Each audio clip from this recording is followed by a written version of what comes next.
अस्सलामुअलैकुम, welcome to the show खबर और तज्जिया। मैं सना कहवान। प्रोग्राम में मेरे साथ मुज़म्मिल सरवर्दी साहब। मुज़म्मिल साहब बहुत शुक्रिया। नाज़रीन, सुप्रीम कोर्ट ने लाहौर हाई कोर्ट और इलेक्शन कमीशन के इंतखाबी ट्राइब्यूनल्स के क़याम के फ़ैसले मुअत्तल कर दिए हैं। मुज़म्मिल साहब, इंतहाई इम्पॉर्टेंट अपडेट्स। अदालत में भी बस बहुत हो गया की आवाज़ आज बुलंद करना पड़ी चीफ जस्टिस साहब को भी, क्योंकि चीफ जस्टिस साहब और नियाज़ुल्लाह नियाज़ी में एक बार फिर से तफ़कलामी हुई है। देखें, पहले तो ज़रा ट्रिब्यूनल्स वाली बात कर लेते हैं। देखें, आइन बहुत वाज़ेह था कि इलेक्शन ट्रिब्यूनल्स बनाना इलेक्शन कमीशन का काम है, इनको नोटिफाई करना इलेक्शन कमीशन का काम है। उसमें जो जिस हाई कोर्ट के भी जजेस को ट्रिब्यूनल में शामिल करना है, वहाँ इलेक्शन कमीशन और चीफ जस्टिस के दरमियान कंसल्टेशन और मुशावरत का लफ्ज़ लिखा हुआ है।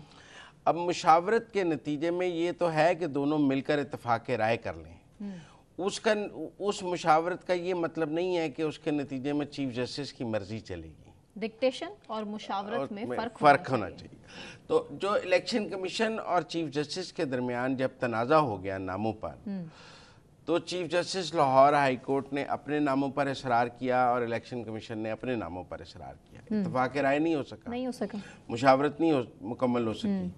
उसके बाद लाहौर हाई कोर्ट में एक पिटीशन हुई जिस पर जस्टिस शाहिद करीम ने ये फैसला दे दिया कि जो नाम चीफ जस्टिस ने कहे हैं वो ट्रिब्यूनल नोटिफाई कर दिए जाएं, और रजिस्ट्रार लाहौर हाई कोर्ट ने नोटिफाई कर दिए, जो आइन की खिलाफ वर्जी थी मेरे नज़दीक, क्योंकि आइन में कहीं किसी हाई कोर्ट के रजिस्ट्रार को ट्रिब्यूनल नोटिफाई करने का इख्तियार नहीं है। अदालत में पहले ये मसला भी उठाया गया था कि इलेक्शन कमीशन की ये जिम्मेदारी नहीं है, इलेक्शन कमीशन इसके खिलाफ वर्जी नहीं कर सकता। आइन बहुत वाज़ेह है। अदालत में आइन में ये इख्तियार इलेक्शन कमीशन के पास है, हाई कोर्ट या रजिस्ट्रार के पास नहीं है। इलेक्शन कमीशन वो जो जिस पे पहले ही जानिबदारी के इल्जाम, जो मर्जी हो, जानिबदारी का इल्जाम तो इस मुल्क में सब पर है ना। जो चीज़ आइन में जिसको इख्तियार दिया गया है वो आपकी राय के नतीजे में ख़त्म नहीं हो सकता कि आप किसी को जानिबदार समझते हैं, लिहाजा आइन में दिया गया उसका इख्तियार ख़त्म हो जाएगा। अदालत भी नहीं ख़त्म करती। अदालत पहले एक फैसला सुनाती है, उसके बाद अदालत उज़्मा में वो फैसला, अदालत आइन को बदल नहीं सकती। ये अदालत आइन के ताबे है, आइन अदालत के ताबे नहीं है। बेशक किसी अदालत के पास री राइटिंग ऑफ द कॉन्स्टिट्यूशन का इख्तियार नहीं है।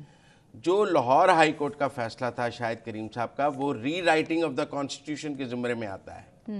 वो आइन को दोबारा तहरीर करने के ज़ुमरे में आता है कि जो चीज़ आइन में जिस चीज़ का इख्तियार नहीं, वो जस्टिस शाहिद करीम साहब ने एक जुडिशल फैसले की सूरत में हासिल करने की कोशिश की। लिहाजा इलेक्शन कमीशन उसके खिलाफ सुप्रीम कोर्ट में गया। अब सुप्रीम कोर्ट ने, इलेक्शन कमीशन ने अपने ट्रिब्यूनल नोटिफाई कर दिए, लाहौर हाई कोर्ट ने अपने कर दिए। अब सुप्रीम कोर्ट दो ट्रिब्यूनल मौजूद थे, ठीक है ना।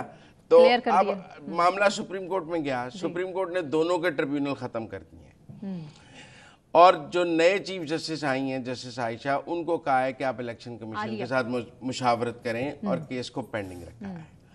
अब नई चीफ जस्टिस और इलेक्शन कमीशन के दरमियान मुशावरत होगी या फिर इस पे भी एक नया तनाज़ा खड़ा हो सकता है। कोई तनाज़ा नहीं होगा, और ये बेहतरीन मुशावरत होगी। मैं आपको बताऊं, इसके नतीजे में इत्तफाक राय से ट्रिब्यूनल बन जाएंगे। अच्छा, जो चीफ जस्टिस साहब पहले थे हाई कोर्ट के शहजाद साहब, वो बज़िद थे कि उनके नाम ही ट्रिब्यूनल में जाएंगे। इत्तफाक राय उनकी तरफ से जो तहफ़्फ़ुज़ात और एतराज़ात उठाए गए, उनकी हम नफ़ी नहीं कर सकते। किन की तरफ से? जस्टिस शहजाद मलिक की तरफ से। आइन में उनके पास ये इख्तियार नहीं था ना, ये आइन उनके तहफ़्फ़ुज़ात के ताबे नहीं है। आइन में कहीं नहीं लिखा कि चीफ जस्टिस के तहफ़्फ़ुज़ात के नतीजे में चीफ जस्टिस की मर्जी चलेगी। असल मामला देखिए, मैं आपको आप भी एक बात बताऊं, जुडिशल एक्टिविज्म नहीं होना चाहिए, री राइटिंग ऑफ द कॉन्स्टिट्यूशन नहीं होनी चाहिए, और अदलिया को अपनी हदूद में रह के काम करना होगा। इंतखाबात में धांधली का ये मसला है, आसान लफ्जों में नहीं, और इलेक्शन कमीशन तो धांधली के हवाले से पहले ही कुछ बहुत ज्यादा इक़दाम नहीं कर रहा के बाद बनते हैं, और तहरीक इंसाफ इस पर ही बार बार एतराज़ात भी उठा रही है। तहरीक इंसाफ के लिए कोई स्पेशल लॉ तो नहीं बन सकता। यहाँ तो कासिम सूरी 4 साल स्टे पे बैठा रहा, तब कौन सा, और आरटीएस की कौन सी ट्रिब्यूनल ने इंक्वायरी कर ली थी? State has already decided. अच्छा देखें ना आप मेरी बात, कौन सा केस? स्टेट, जब रियासत पहले डिसाइड कर चुकी है नहीं, तो मैं ये कह रहा हूँ कि बाकी 3 सूबों में तो ट्रिब्यूनल का कोई तनाज़ा नहीं हुआ। ये लाहौर हाई कोर्ट के चीफ जस्टिस साहब ने तनाज़ा पैदा किया। पंजाब में ज्यादा मसला नहीं मसला तो केपी में भी ज्यादा है। मौलाना भी रो रहे थे कि मसला सिंध में भी है। जीडीए सबसे बड़े एहतजाज धांधली के सिंध में हुए, जीडीए ने एहतजाज किए सबसे बड़े, ठीक है ना। तो बात यह है कि मैं ये समझता हूँ कि ये लाहौर हाई कोर्ट का फैसला किसी तरह भी सस्टेन नहीं कर सकता था।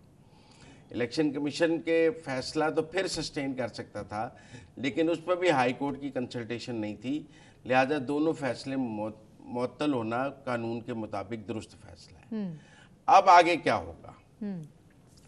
अब नई चीफ जस्टिस आएंगी, उसके बाद नई मुशावरत होगी, फिर उसके बाद गर्मियों की छुट्टियां हो जाएंगी। ये प्रेडिक्शन कर रहे हैं आप मेरी बात सुनिए। फिर अदालतों में गर्मियों की छुट्टियां हो जाएंगी, तो मामला कोई सितंबर तक चला गया। तो नियाजुल्लाह नियाजी साहब फिर सही एतराज़ात उठा रहे हैं चीफ जस्टिस नियाजुल्लाह नियाजी साहब के साथ तो सलमान अकरम राजा भी नहीं है। तो उन्होंने तो कहा कि चीफ जस्टिस साहब को भी तो सलमान अकरम राजा ने कहा कि हमें चीफ जस्टिस पर कोई इतराज नहीं, और चीफ जस्टिस ने कहा जब इमरान खान साहब खुद पेश हुए मेरे सामने तो उन्होंने तो इतराज नहीं किया।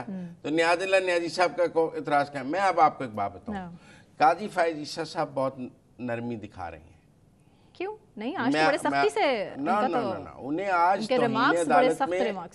आज तौहीन अदालत में नियाजुल्लाह नियाज़ी साहब को जेल भेज देना चाहिए था। हाँ, उन्होंने कहा नहीं, कहा ना किया नहीं। हाँ, किया कहा ना किया नहीं। उन्हें आज नियाजुल्लाह नियाज़ी साहब को हथकड़ी लगवा देनी चाहिए थी।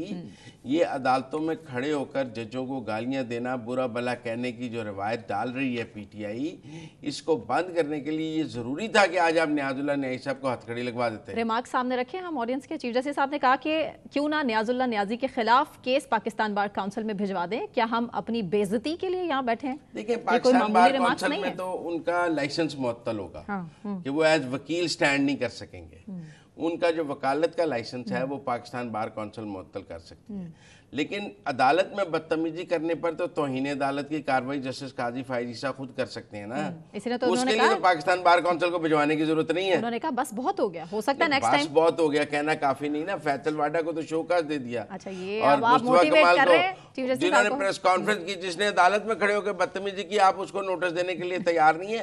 फिर सब सही कहते हैं ना कि तहरीक इंसाफ के लिए नरमी है और दूसरी तरफ नरमी नहीं है। उनसे आपने माफिया मंगवा ली, नियाजुल्लाह नियाज़ी को आप नोटिस देके माफी भी नहीं मंगवा सकते।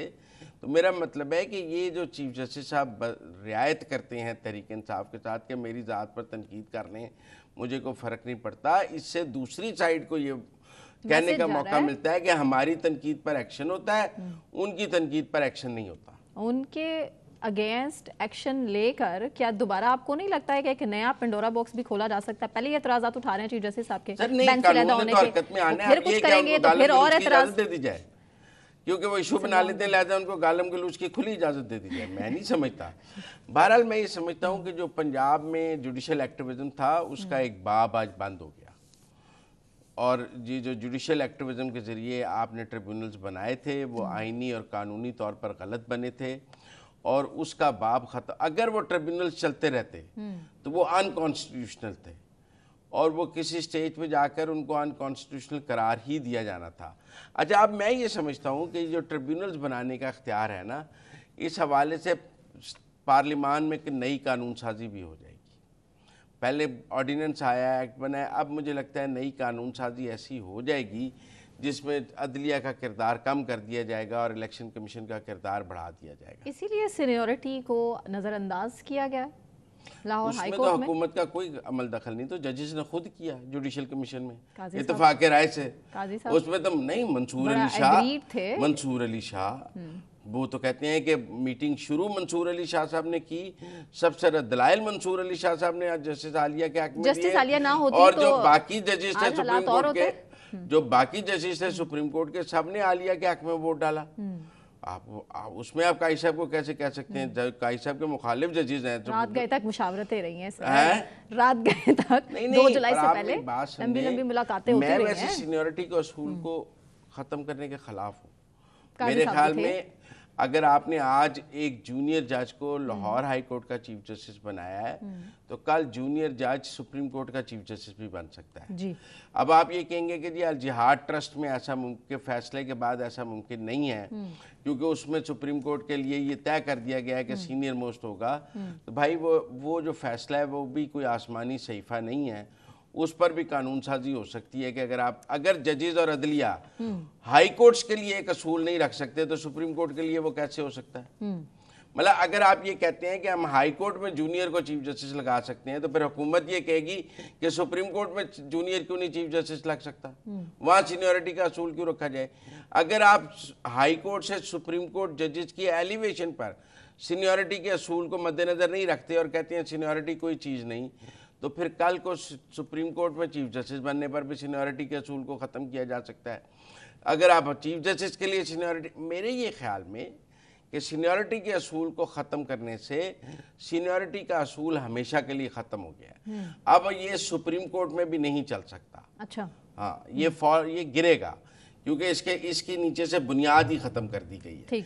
अब ये नहीं हो सकता कि आप सुप्रीम कोर्ट के चीफ जस्टिस तो सीनियरिटी पे लगाएंगे, हाई कोर्ट्स के सीनियरिटी पर नहीं लगाएंगे, एलिवेशन सीनियरिटी पर नहीं करेंगे, तो मेरे ख्याल में अब सुप्रीम कोर्ट का चीफ जस्टिस भी सीनियर मोस्ट लगेगा, ये भी कोई बात नहीं। कुछ कहा नहीं जा सकता। Coming back to the point Muzammil साहब, टाइम एक्चुअली शॉर्ट है। अच्छा, जस्टिस अकील अब्बासी ने ये पूछा है कि तवाजुन से क्या मुराद है? तवाजुन से ये क्या मुराद कि 2 इलेक्शन कमीशन के मर्जी के हो ट्राइब्यूनल्स और 2 हाई कोर्ट की मर्जी के? ये वो गलत बात कर रहे हैं। कैसे? हर ट्रिब्यूनल पर इत्तेफाक राय होना है, 2-2 की बात नहीं है, बंदर बांट नहीं है।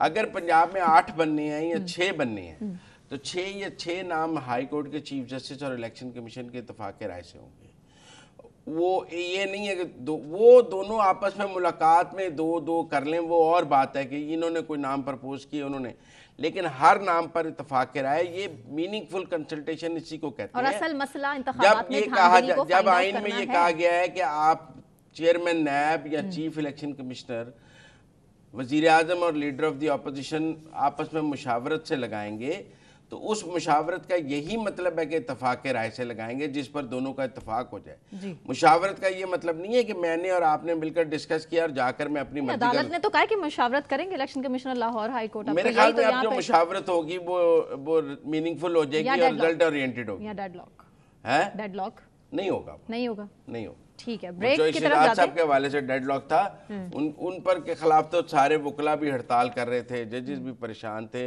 उनके रवैये से तो सारे ही परेशान थे। ठीक, ब्रेक की तरफ जाते हैं। ब्रेक से वापस आने के बाद मुराद अली शाह वज़ीर आला सिंध, जिन्होंने कई घंटों पर मुश्तमिल अपनी कारकर्दगी रिपोर्ट पेश कर दी है, उस पर बात करेंगे, लेकिन एक ब्रेक के बाद हमारे साथ रहिए।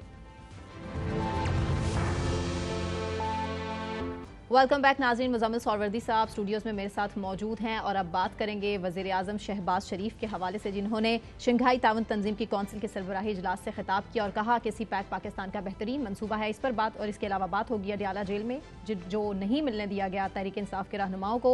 उमर अयूब काफ़ी बरहम और गुस्से में दिखाई दिए प्रेस कॉन्फ्रेंस के दौरान।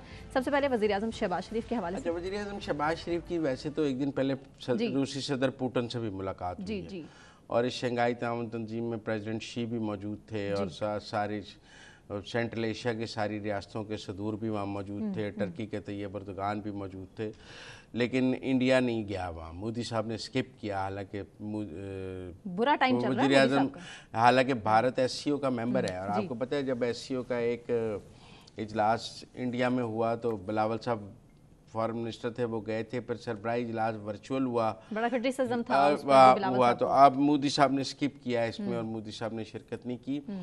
लेकिन बाकी तो मुलाकातें हैं, लेकिन असल में इस तंजीम के इजलास में शहबाज शरीफ ने फ़लस्तीन के मसले पर 2-3 दफ़ा बहुत खुलकर बात की। उन्होंने क्या कहा, सुनवा दें तो फिर बात। ठीक है, ऑडियंस को सुनवाते हैं कि वज़ीर आज़म शहबाज शरीफ ने फ़लस्तीन के हवाले से क्या कहा।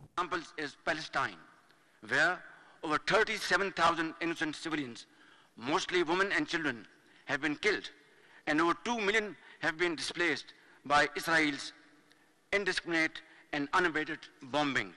SCO must outrightly denounce this barbaric act and call for an immediate and unconditional ceasefire leading to the implementation of the two-state solution, which includes the establishment of the Palestine as a viable, secure and contiguous state on the basis of pre-1967 borders with Al-Quds as its capital. Muzammil साहब फ़लस्तीन के हक में आवाज़ उठाई है। हाँ, उन्होंने कहा कि फ़लस्तीनी इतने शहीद हुए हैं और इसराइल की मजम्मत की जाए एससीओ के प्लेटफॉर्म से, और फ़लस्तीन का मुकदमा उन्होंने पूरा लड़ा। और वहाँ जब ये वो कर रहे थे तो रूसी सदर पुतिन भी मौजूद थे, प्रेसिडेंट शी भी मौजूद थे, और सबके सामने उन्होंने कहा कि इसराइल की मजम्मत करें और फ़लस्तीन की जो रियासत है वो 69 के पहले वाले बॉर्डर्स के मुताबिक बहाल की जाए और वाइबल। अच्छी बात है, पाकिस्तान को आलमी सतह पर फ़लस्तीन का मुकदमा लड़ना चाहिए और ये पाकिस्तान के वज़ीर-ए-आज़म को वहाँ बात करनी चाहिए फ़लस्तीन के बारे में। हम अपने मुफाद की बात तो करते हैं, पुतिन से हमारी तेल मज़ीद इंपोर्ट करने की बात हुई है, एनर्जी ज़राअत पर ताउन की बात हुई है, सी पैक की बात हुई है, सेंट्रल एशिया रियासतों के साथ ट्रांजिट ट्रेड पर बात हुई है और काफ़ी कुछ हुआ है। लेकिन उसके साथ साथ चूँकि फ़लस्तीन पर बात होनी बहुत ज़रूरी थी और शहबाज शरीफ ने की है, तो हमने कहा लोगों को अफगानिस्तान का इशू भी उठाया। अफगानिस्तान की सरजमीन किसी के खिलाफ इस्तेमाल नहीं होनी चाहिए, वो बात भी वहाँ शहबाज शरीफ ने बहुत ज़ोर से और जोर देकर कही है। लेकिन मेरे ख्याल में ये पाकिस्तान की प्रेजेंस एससीओ में अब बढ़ती जा रही है जी। और ये जो एससीओ की कॉन्फ्रेंसेस हैं ये अब अक्टूबर में इसका अगला इजलास पाकिस्तान में होगा, इस्लामाबाद में। अच्छा। और उसमें देखें मोदी साहब आते हैं या नहीं आते हैं, बाकी सब तो आए, तो अगर मोदी साहब भी आ जाएं तो फिर बात है, और अगर मोदी साहब वो भी स्किप करते हैं तो फिर देखा जाएगा। ठीक है, अगले टॉपिक की तरफ आगे बढ़ते हैं। अडयाला जेल की बात। अडयाला जेल में आज 2 ग्रुप्स की मुलाकात थी और ये ग्रुप्स में इख्तलाफात ख़त्म करवाने के लिए इमरान खान से मुलाकात थी जी। स्केड्यूल थी, इजाज़त दी गई थी अदालत की जानिब से, लेकिन मिलने नहीं दिया गया। उमर अयूब जिन्होंने प्रेस कॉन्फ्रेंस की और बड़ा ही उन्होंने खुलकर इजहार किया है, गुस्से में उन्होंने कहा कि दोपहर 1:15 बजे से हम इंतज़ार कर रहे थे लेकिन हमें मिलने नहीं दिया गया। शहरियार आफरीदी ने भी कहा कि पाकिस्तान तहरीक इंसाफ को तकसीम करने की जो कोशिश कर रही है ना ये पीडीएम, हम उसे कामयाब नहीं होने देंगे। देखिए, मैं ये समझता हूँ कि कल तक इमरान खान साहब खुद कहते थे कि जेल में हमने इसलिए तो नहीं रखा कि आप याशी करें, वहाँ से सियासत करें, मुशावरतें हों, वहाँ सब कुछ हो। तो वो खुद कहते थे कि जेल में तो सज़ा के लिए रखा गया है। अब हुकूमत बदला ले रही है। अब सूरत हाल ये है कि जेल मैनुअल में मुझे नहीं समझ आई थी कि ये कहाँ लिखा है कि पार्टी का जो लीडर है वो दोनों ग्रुप्स को बुलाकर जेल में सुलह कराएगा। उनके कई इल्ज़ाम हैं जो सच नहीं साबित हुए। मसलन वो कहते थे ये इम्पोर्टेड हुकूमत है, तो ख़ुद अमेरिका की गोद में बैठे हुए हैं। अब कोई कौम उनसे सवाल कर ले कि भाई अमेरिका तो आपके साथ है, अमेरिका तो आपके लिए कांग्रेस में करारदादे पास कर रहा है, आप कल दूसरों को कह रहे थे वो इम्पोर्टेड है, तो सबसे बड़े इम्पोर्टेड तो आप खुद हैं। तो मुझे खान साहब के इल्जामात में कुछ सच्चाई नज़र नहीं आती है किसी भी वक्त। वो वक्त और ज़रूरत के तहत अपनी बात करते हैं और आप जैसे लोग उस पर यकीन करते हैं। फिर 6 महीने बाद जब हम कहते हैं झूठ साबित हो गई है तो आप हमें मुस्कुरा कर दिखा देते हैं। जब अमरीकी कांग्रेस में करारदाद मंजूर होती है तो फिर हमारी हुकूमत उसे मुदाखलत कहती है, और जब साइफर आता है तो फिर हमारी यही हुकूमत जब नहीं थी हुकूमत में तो अपोजिशन उसे मुदाखलत नहीं मानती थी। साइफर लिखा पाकिस्तान के सफीर ने पाकिस्तान की हुकूमत को, वो कोई अमेरिका ने नहीं लिखा, वो पाकिस्तान के सफीर ने अपनी हुकूमत को एक खत लिखा, वो मुदाखलत नहीं है। और डोनाल्ड नून ने उसकी एक्सप्लेनेशन भी फिर नहीं, और अमेरिकी कांग्रेस का जो करारदाद है वो अमेरिकी कांग्रेस की करारदाद मुदाखलत है। दोनों चीज़ों को मिक्स ना करें। नैरेटिव बिल्डिंग की कोशिश नहीं, हमें यहाँ फैक्ट्स पे बात करनी चाहिए। मैं ये समझता हूँ कि जेल मैनुअल के तहत ये सुलह की मुलाकात नहीं हो सकती थी। अच्छा। अब अगर अदालत ये इजाज़त दे दे कि बानी पीटीआई को जेल में बैठकर अपने ग्रुपों में सुलह कराने की भी इजाज़त है, तो वो फिर तमाम कैदियों को देनी चाहिए। जिनके घरों में भी तनाज़ात हैं, जिनके भी कारोबारी तनाज़ात हैं, वो कल को अदालत को कह सकें कि हमें अदालत जेल में पंचायत लगाने की इजाज़त दे दें, हम 2 धड़ों की सुलह कराना चाहते हैं। मुज़म्मिल साहब, इंसाफ की बात तो ये है कि आम मुलाकात की भी इजाज़त नहीं दी जाती, बड़ी देर वकला को ख़वार होना पड़ता है। सबसे ज़्यादा मुलाकातें रिकॉर्ड पर इमरान खान साहब की हुई हैं। नवाज शरीफ साहब की नहीं होती थी? नहीं, हफ्ते में तमाम सियासी मुलाकातों पर पाबंदी थी। सिर्फ घर वाले मिल सकते थे हफ्ते में 1 दिन 40 मिनट के लिए। बड़ी लंबी तवील मुलाकातें थी जो हुआ करती थी, खाने भी वहीं पर खाए जाते थे। क़यादत उंगली की वहाँ आया करती थी। घर से आने की इजाजत जेल में हजारों कैदियों को है, सैकड़ों कैदियों को इस वक्त है, उसकी जेल रूल्स में इजाजत है।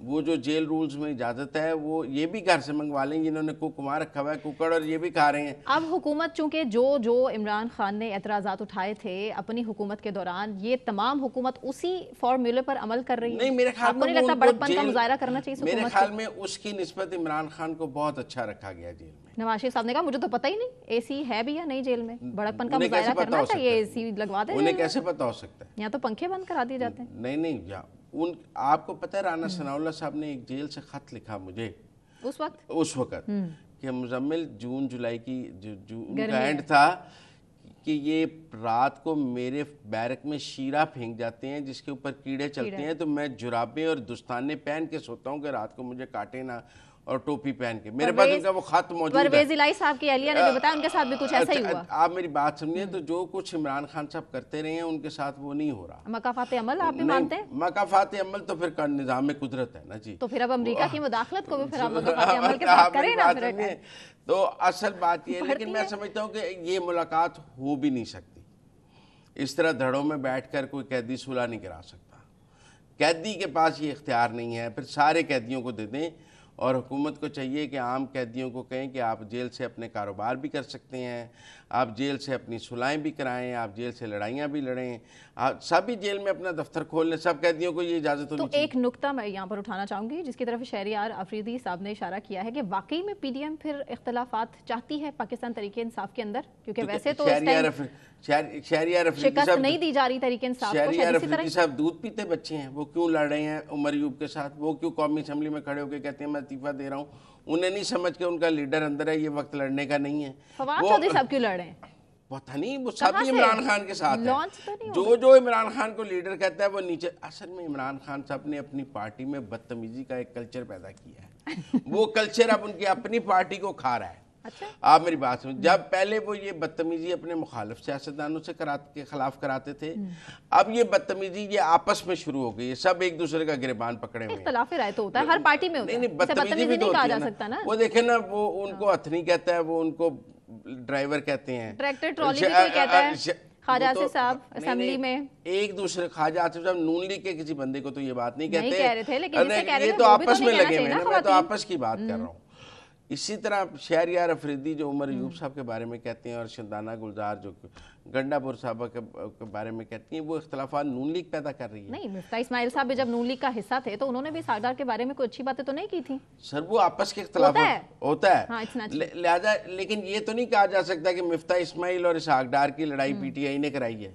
वो कराने की जरूरत ही नहीं पड़ती। तो फिर ये कैसे PDM ने कराई है? अच्छा, ये बैरिस्टर सैफ की एक बड़ी इंपॉर्टेंट है स्टेटमेंट। वो ये कह रहे हैं कि इस टाइम शरीफ खानदान में वजारत उज़्मा की जंग जारी है। मतलब वो भी इस तरफ इशारा कर रहे हैं कि उनमें भी जंग जारी है। शहबाज शरीफ वजीर आज़म है, अच्छा, और मरियम नवाज वजीर आला है। कोई जंग मुझे तो नजर नहीं आ रही। सागदार साहब को जब डिप्टी वजीर आज़म बनाया तो उसके बाद वजीर आज़म नहीं बन सकते क्योंकि वो सेनेट के रुकन है। वजीर आज़म सिर्फ कौमी डिप्टी तो बन सकते हैं, वज़ीर आज़म नहीं बन सकते।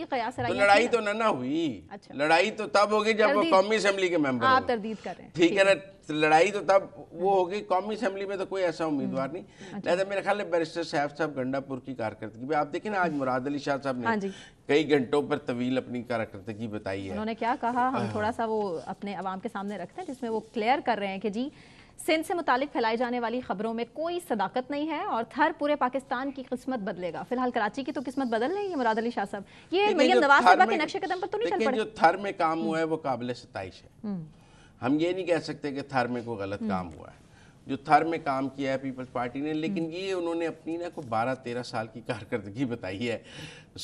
मरियम नवाज ने इन 100 दिनों की बताई थी, उन्होंने अपनी मुकम्मल, चूंकि उनकी ये तीसरी टर्म है। पानी तो साफ मिलता नहीं है सिंध में, कराची में, उनको उस पर तो काम करने के अभी बिल्कुल कराची के हवाले से मैं आपसे मुत्तफिक हूँ, लेकिन उन्होंने आज कराची के बारे में कम और थर के बारे में और सिंध के बारे में ज़्यादा बात की है और वहाँ की कारकर्दगी बताई। लेकिन सूबाई हुकूमतों के दरमियान कारकर्दगी का मुकाबला होना चाहिए। ट्रू। और हमें इनकी कारकर्दगी के से ही इनको अच्छा या बुरा कहना चाहिए। हमें इनकी शक्लें या पार्टी पर नहीं, हमें ये देखना चाहिए कि किस हुकूमत की कारकर्दगी कितनी अच्छी है।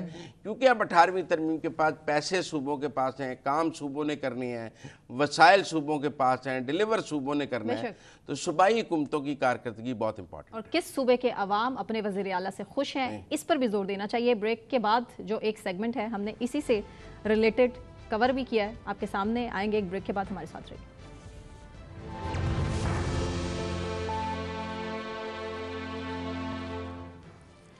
वेलकम बैक नाज़रीन। बात वज़ीर आला पंजाब मरियम नवाज के हवाले से, जिन्होंने हत्के इज़्ज़त कानून पर तनकीद की परवाह किए बगैर ये कहा है कि अगर कोई किसी की किरदार कशी करेगा तो उसको सज़ा ज़रूर मिलेगी।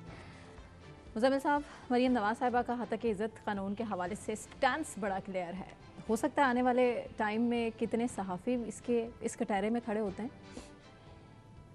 देखिए, उनका मौक़िफ़ है कि तनकीद करें, झूठ ना बोलें, प्रोपेगेंडा ना करें, ठीक है ना। तो क्लेम नहीं करता, फिर सच कहाँ से बताएं? अब मेरा मतलब है कि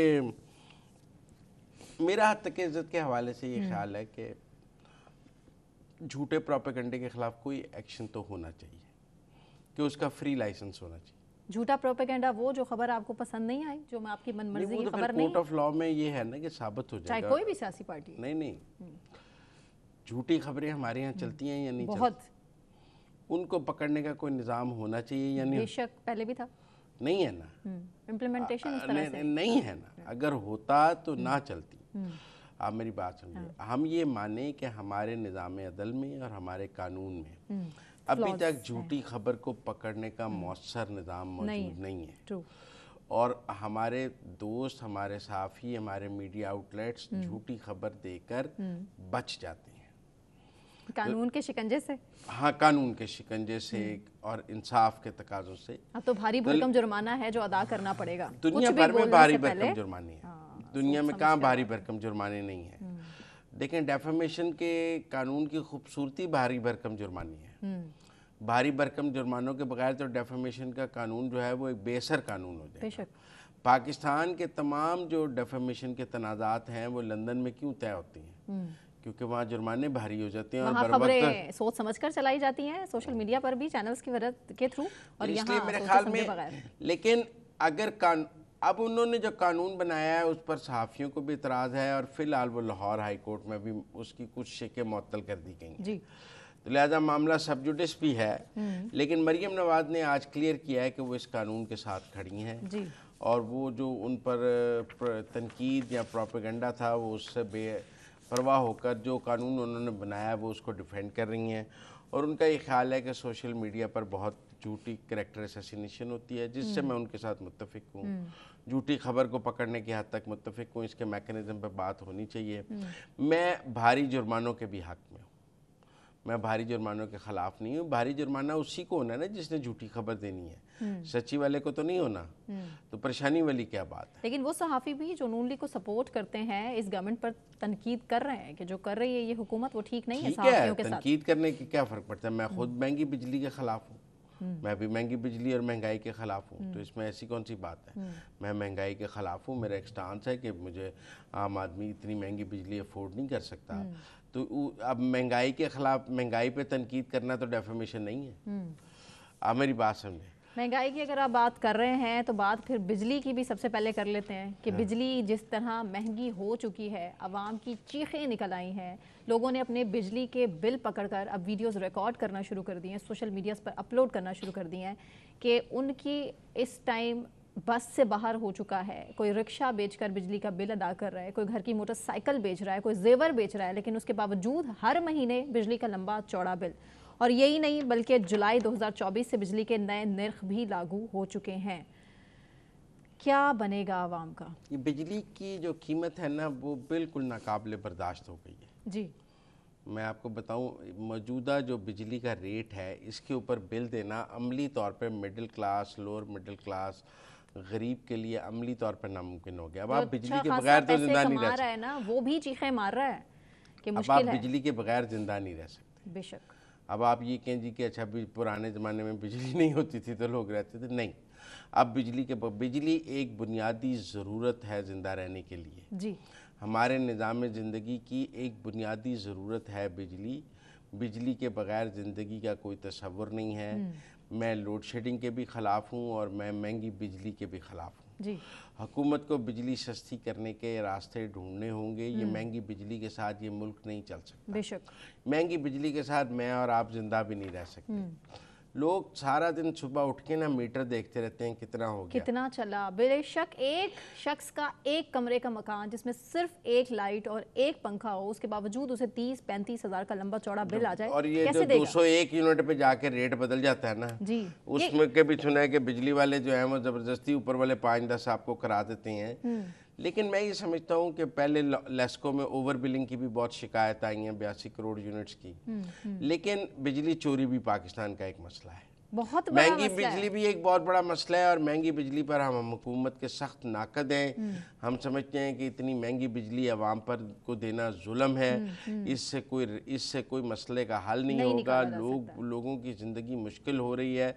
2 वक्त की रोटी और एक छत मुश्किल होती जा रही है बिजली के बिल की वजह से। लोग बच्चों की फीस दें या बिजली का बिल दें। पंजाब हुकूमत की 100 साल कारकर्दगी एक तरफ और बिजली महंगी 100 साल नहीं 100 दिन की। जितना वो एम्फोसिस कर रहे हैं, जितने एक्ट्रेसेस के से भी उनकी तारीफें और कारकर्दगी के हवाले से रिपोर्ट्स इस टाइम सामने आ रही हैं, सोशल मीडिया पर इन क्लिप्स के हवाले से भी बड़ा क्रिटिसिज्म है। आवाम खुलकर बात कर रहे हैं और तनकीद कर रहे हैं कि हमारे तो का मामला नहीं है, कुव्वत खरीद से बाहर है हर चीज। बात सुनिए, बिजली सूबाई हुकूमत का मामला नहीं है। बिजली की कीमत वफाकी हुकूमत तय करती है, सूबाई हुकूमत तय नहीं करती। मरियम नवाज की 100 दिन की कारकर्दगी का बिजली की कीमत से कोई ताल्लुक नहीं है। लेकिन महंगाई का है। पंजाब में जो रोटी सस्ती हुई, देखिए पंजाब में बाकी सूबों की निस्बत आटा सस्ता है, चीज़ें सस्ती हैं। महंगाई पर पंजाब हुकूमत की कारकर्दगी फिर सिंध और केपी से बेहतर है। लेकिन हम बिजली की कीमत को तनकीद का निशाना बना रहे हैं और मेरे ख्याल में वफाकी हुकूमत को बिजली, हाँ मैं ये ज़रूर कहूँगा कि सूबों को बिजली चोरी पर क्रैकडाउन के लिए वफाकी हुकूमत की मदद करनी चाहिए और ये नहीं कहना चाहिए कि जी आप देखें ना जी केपी के अब कुछ इलाकों में 80% बिजली चोरी है, सिंध के कुछ इलाकों में 80% बिजली चोरी है, बलूचिस्तान के इलाकों में 80% बिजली चोरी है। वहाँ पे क्रैकडाउन होगा, बिजली चोरी ख़त्म होगी तो बिजली सस्ती होगी। बिजली सस्ती करने के लिए बिजली चोरी रोकना भी ज़रूरी है। लेकिन केपी के ही फीडर्स क्यों ट्रिप हो जाते हैं? वहाँ के ही वहाँ 80% बिजली चोरी किया जाता है। पंजाब में जहाँ लाइन लॉसेस ज़्यादा है, जहाँ चोरी ज़्यादा है, वहाँ फोर्स्ड लोड शेडिंग भी ज़्यादा है, वहाँ फोर्स्ड लोड शेडिंग की जाती है। मेरे ख्याल में बहरहाल हम महंगी बिजली को किसी तरह डिफेंड नहीं कर सकते। हम ओवरऑल महंगाई की भी अगर बात कर ले, IMF की सख्त से सख्त शराइत हैं, अब उसको मानकर आवाम को मेरी और आपकी तनख्वाह का टैक्स तो बढ़ गया है, नहीं जा सकता। हमारी तनख्वाह आज से कम हो गई है जी। जो सैलरीड क्लास तनख्वाहदार तबका है, ये कारोबारी तबका है, कारोबारी को तो मैं समझता हूँ ट्रेडर तो टैक्स देता ही नहीं है। पाकिस्तान का सबसे बड़ा मसला ही ताजर है जो टैक्स नहीं देता हुकूमत से। नहीं, हुकूमत से पाकिस्तान पूरा ताजरों से नाराज है कि वो टैक्स नहीं देते। लेकिन वो भी नाराज है हुकूमत से। वो तो 75 साल, वो तो चोर मचाए शोर वाली बात है। इमरान खान के दौर में नहीं, तो चोर मचाए शोर वाली बात है। एक तो ये टैक्स नहीं देते, ना रिटर्न फाइल करते हैं, ना कुछ करते हैं। महंगी गाड़ियां और बड़े घर और शानदार कारोबार और जीरो टैक्स पे ये लोग जिंदा रहते हैं और इनको तो हुकूमत पर तनकीद करने का कोई हक ही नहीं है। लेकिन मैं और आप तनकीद करें जिनकी तनख्वाह से टैक्स कटता है, हम कंट्रीब्यूट करते हैं। ये जो नॉन फाइलर्स हैं, इनकी तो मेरा मतलब है इनके साथ तो इस बजट में मैं कहता हूँ अभी भी रियायत की गई है। मुल्क भर में 18 खरब रुपए के नए टैक्सेस आयद हो चुके हैं। वो तो मेरे आप पे लगे हैं ना, कहाँ से देगी ये आवाम पैसा?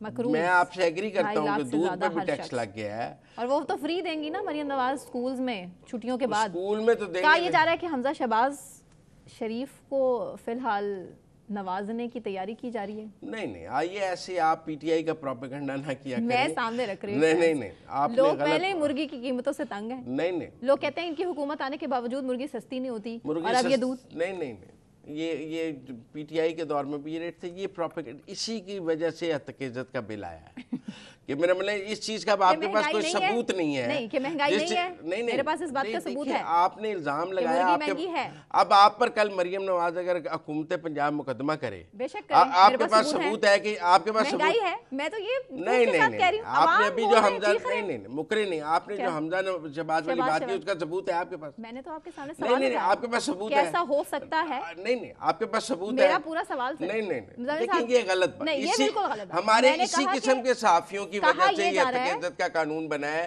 कि ये काइट फ्लाइंग करते हैं, ये काइट फ्लाइंग करते हैं, ये सुनी सुनाई बातों को खबर बनाने की कोशिश करते हैं। के साथ अगर ये जो इल्जाम है वो सच साबित हो जाए तो कौन है जो एक्शन लेगा? कौन? अगर देखे ना, ये अगर मगर कोई खबर नहीं होती। नहीं क्यों नहीं? ये आपकी ख्वाहिश हो सकती है अगर सच हो जाए, अगर मगर से कोई, अगर आपके पास सबूत है तो आप इस शो में रखें। अगर आपके पास कोई काइट फ्लाइंग है तो आप मेरे शो में नहीं करेंगे। जो सोर्सेस नहीं आप झूठी खबर मेरे शो में इसलिए नहीं देंगी कि मैं आपके डेफेमेशन का मैं नहीं दिफा करूंगा। अगर कल को पंजाब हुकूमत ने आप पर मुकदमा किया तो मैं उसका दिफा नहीं करने आऊंगा। इसका मतलब कि इसमें कुछ ना कुछ है, दाल में कुछ काला है। नहीं, इसका मतलब आपकी गर्दन पकड़ी जाएगी। इसका मतलब है आपकी गर्दन पकड़ी जाएगी, आप झूठा प्रोपेगेंडा करेंगे। आप इसको क्लियर कर सकते हैं ना? मैं क्यों क्लियर करूं? इसका मतलब है आप झूठ बोलेंगी तो मैं उसकी वजाहत क्यों दूंगा यहाँ बैठ के? उसकी वजाहत कानून का निजाम देगा जो आप लोगों के लिए, आप लोगों की वजह से ये कानून बनता है। अच्छा। कि जो झूठ बोलते हैं, झूठा प्रोपेगेंडा करते हैं, फिर उसकी वजह से ये कानून बनता है। जिन चीजों का हमारे पास सबूत नहीं होता, ये तो तमाम सहाफियों का मसला है। फिर ये तो तमाम सहाफियों का मसला है। नहीं मैं सोर्सेस क्लेम नहीं कर सकते। हमें जिम्मेदाराना सहाफत के साथ खड़ा होना होगा, इसलिए सहाफी एतराज कर रहे हैं। नहीं जो भी ये यूट्यूबर्स रात को थंबनेल्स, आसिम मुनीर जेल पहुंच गए, इमरान खान के पांव पड़ गए, मेरा मतलब है मरियम नवाज रूठ गई, 2 लड़ाइयां हो गई, ये हो गया, ये क्या जर्नलिज्म है? ये जर्नलिज्म तो नहीं है। ये तो जर्नलिज्म की निहायत ही बेहुदा शक्ल है जो पाकिस्तान में हो रही है। इससे पहले क्या क्या जर्नलिज्म नहीं होती रही? तो भाई ठीक नहीं करनी, कौन सी तस्वीरें सामने नहीं आती? ऐसे ही जारी रखें, लोगों की पकड़ियां ही उछालते रहे। नहीं होनी चाहिए। मेरा मतलब वो शहजाद अकबर साहब ने 300 प्रेस कॉन्फ्रेंसें की, आज वहाँ लंदन में बैठ के कहते हैं कि शाहिद खान का मुकदमा भी झूठा था, मिफ्ता का भी झूठा था, एहसन इकबाल का भी झूठा था, राना सनाउल्लाह का भी झूठा था, और इन्हीं मुकदमात पर उनकी 20 प्रेस कॉन्फ्रेंसें मौजूद हैं और आज कहते हैं हमने तो झूठे मुकदमे बनाए थे। उन्होंने तो कहा कि हमारी गलतियों का अजाला होना चाहिए। मेरा मतलब है वो प्रेस कॉन्फ्रेंसें उनकी 3 दर्जन प्रेस कॉन्फ्रेंसें निकाले। ये शहरयार अफरीदी साहब, अल्लाह को जान देनी है, राना सनाउल्लाह के मुकदमे में आज कहते हैं झूठा था। मेरा मतलब है कि इस मुल्क में बहुत झूठ चला है, बहुत झूठ चला है। इसके पीछे कौन है? अब हमें मजीद झूठ नहीं चलाना चाहिए। सर इसके पीछे कौन है? झूठ आप जैसे लोग जो झूठा प्रोपेगेंडा करते हैं। ये नहीं कह सकते आप जैसे लोग, ये क्या के जान नहीं छुड़ा सकते। नहीं आप जैसे लोग जो झूठा प्रोपेगेंडा करते हैं। झूठ के पीछे कौन है और कहां से लॉन्च होती है अक्सर खबरें भी, जिसका ना कोई सर होता है ना कोई पैर होता है, और लेकिन फिर भी वो ऑन एयर जाती हैं इन्हीं प्लेटफॉर्म्स के। हमारे शो में नहीं जाती कोई उसको डिफेंड, आप कोई ऐसा शो कर लें जिसमें जाती हैं, इस शो में नहीं जाती। ऐसा ही होता है, नहीं बहुत दफा ऐसा हुआ। खैर अब मुझे क्लोजिंग की तरफ जाना है कि कल फिर आपके सामने इसी टाइम हाजिर होंगे नए टॉपिक्स के साथ। मुझे सना कहवान को, मुज़म्मिल सौरवर्दी साहब को इजाज़त दीजिए। अपना बहुत ख्याल रखिए। अल्लाह हाफ़िज़।